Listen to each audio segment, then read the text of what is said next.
Here's where we're going to mention this qissa. It was narrated to us, and I sought permission from my brother and teacher, the brother Rashid Barbary, before I narrated the story to y'all. I'm going to narrate the story, which he narrated to me, about something which occurred when he was in Damaj in Yemen. When he was in Sheikh Mukbil's camp there in Yemen, jinn possession was something that the people would see often. And they knew what it was. They can identify it. And we see it here, but a lot of people don't know what it is. So they call it other than what it actually is.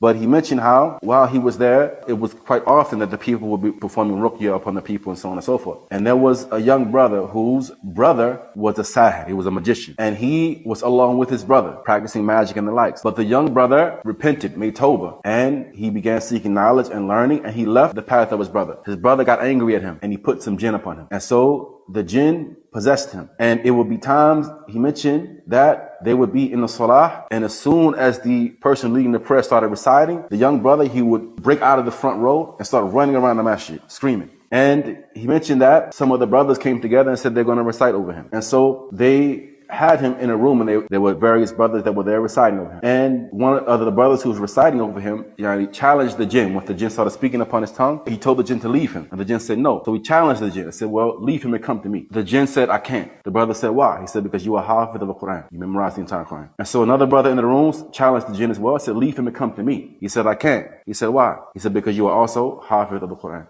And there was a third brother in the room who was not hafiz. He said, well, I'm not a hafiz, leave him and come to me. He said, I can't. He said, why? He said, because you always say the morning and evening adhkar. And our brother Rashid, he mentioned how this brother who the jinn said that to, he would see him every morning in the masjid sitting still as though he's a statue after Fajr prayer, saying his morning adhkar. Every morning. Alright? So this is an indication that being upon your adhkar, the adhkar of the morning, adhkar of the evening, adhkar when you enter the marketplace, adhkar when you put your clothes on, when you take your clothes off, when you use the bathroom. You're constantly in a state of protection from the likes of these issues by the permission of Allah Tabarak wa Ta'ala. So the morning and evening adhkar, they are a protection by the command of Allah.